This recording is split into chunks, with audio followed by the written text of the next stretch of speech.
Pois bem, pessoal, dando continuidade então ao nosso tema, responsabilidade objetiva, que é a que prevalece, que é a que prepondera no Brasil. A gente acabou de ver que, numa situação de exceção, ainda tem a aplicação da responsabilidade subjetiva aqui no Brasil. Mas a regra, todavia, vai ser a responsabilidade objetiva. O que muda da responsabilidade objetiva para a subjetiva?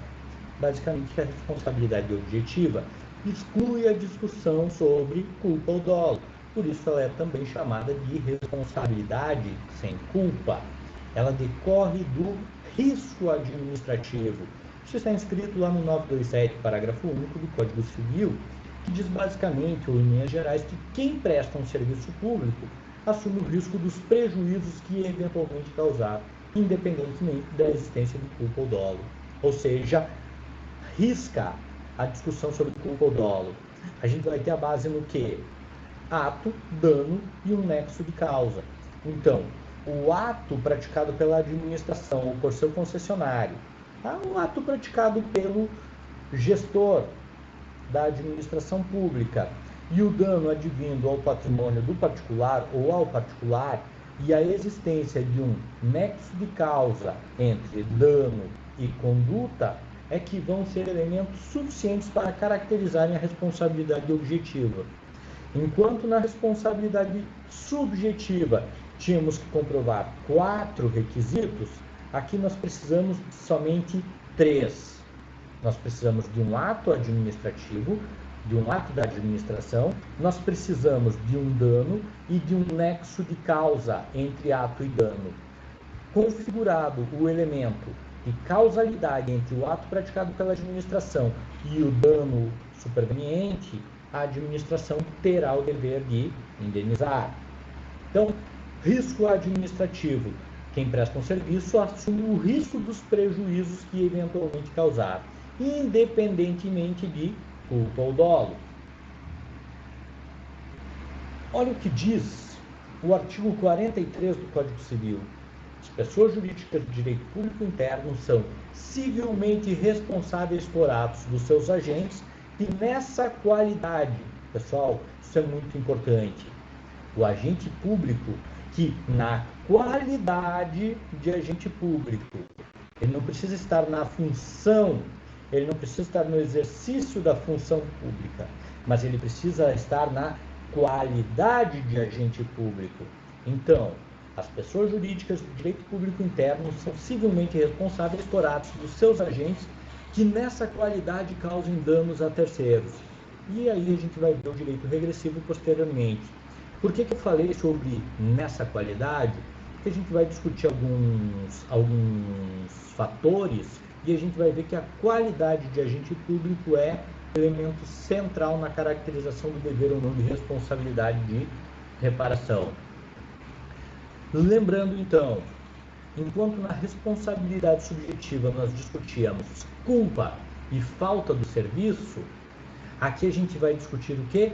Um fato do serviço que tenha sido causador de danos ao particular. A reparação do dano aqui na responsabilidade objetiva é calcada na ideia de solidariedade social. Quando nós falamos em responsabilidade objetiva calcada em solidariedade social, nós poderíamos ter aí uma visão de que tudo o Estado deve indenizar? Não é bem assim. Nós vamos dividir a responsabilidade objetiva em 2 correntes.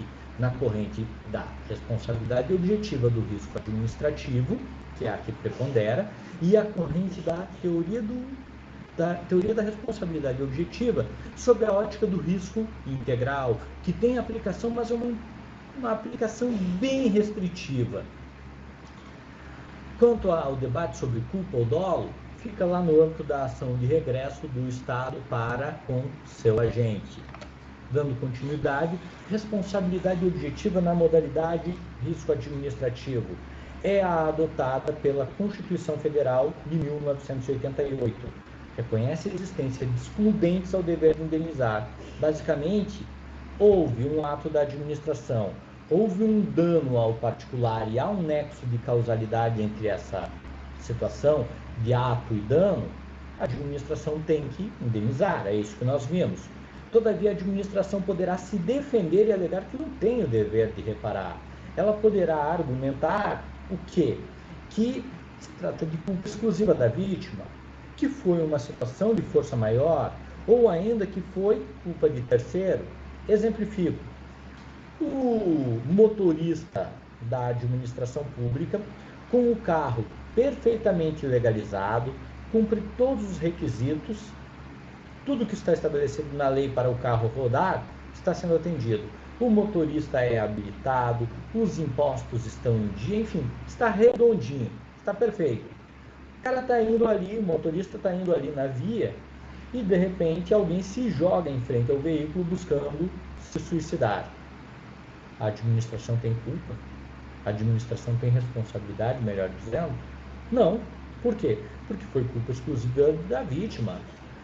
As câmeras, as testemunhas, enfim, todos os relatos demonstram que o indivíduo se lançou na frente do veículo em cima, não tinha o que fazer, não dava tempo de parar. Então, gerou o atropelamento, a administração pública não vai ter o dever de indenizar nesse caso. Por quê? Porque foi culpa exclusiva da vítima.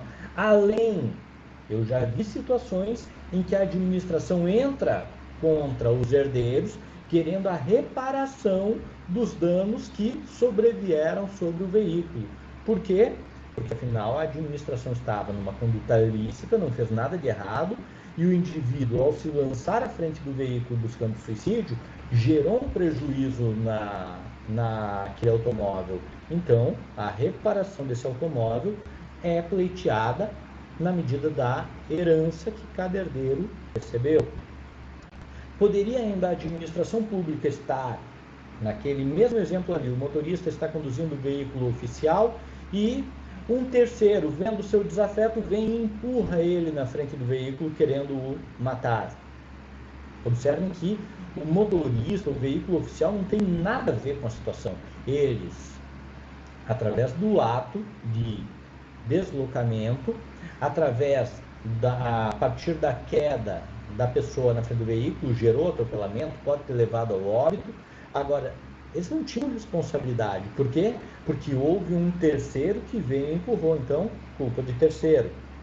Relembro vocês, pessoal, essa é a teoria que predomina no ordenamento jurídico brasileiro. A administração pública age com base na responsabilidade objetiva, desde que não possa alegar, vai ter que indenizar desde que não se aplique uma das excludentes, culpa exclusiva da vítima, força maior ou culpa de terceiro. Qual é a outra corrente que nós temos? A teoria do risco integral. Para os adeptos desta corrente aqui, a administração não teria espaço para alegar qualquer excludente. Toda vez que ela se visse envolvida numa relação que ensejasse prejuízo ao particular, ela deveria indenizar. Então ela se tornaria uma indenizadora universal. Qualquer circunstância seria suficiente em ensejar o dever de reparar da administração pública. Pessoal, essa situação, essa teoria aqui, ela é absurda, ela quebraria o Estado. Todavia, ela ainda assim tem aplicação em alguns casos bem específicos. Por exemplo, acidentes decorrentes de questões decorrentes de acidentes do trabalho, indenização coberta pelo seguro obrigatório para automóveis, DPVAT, atentados terroristas em aeronaves e danos ambientais e nucleares.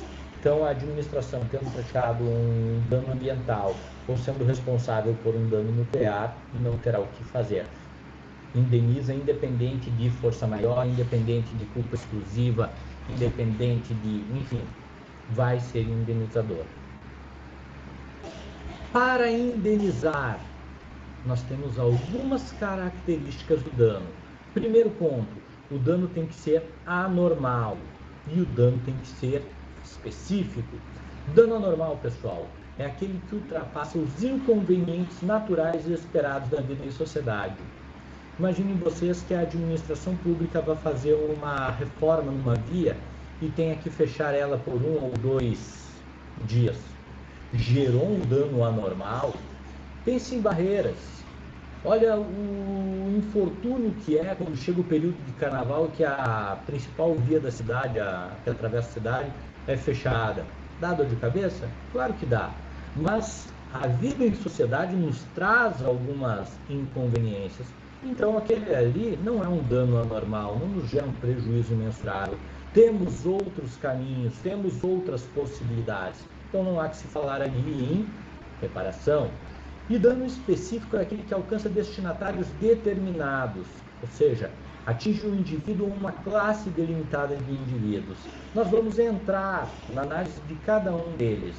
Agora, presentes esses dois atributos, nós teremos um dano antijurídico, produzindo o dever de pagamento de indenização pela Fazenda Pública. Muito obrigado até aqui, pessoal, e a partir de agora nós estaremos entrando na análise de casos concretos.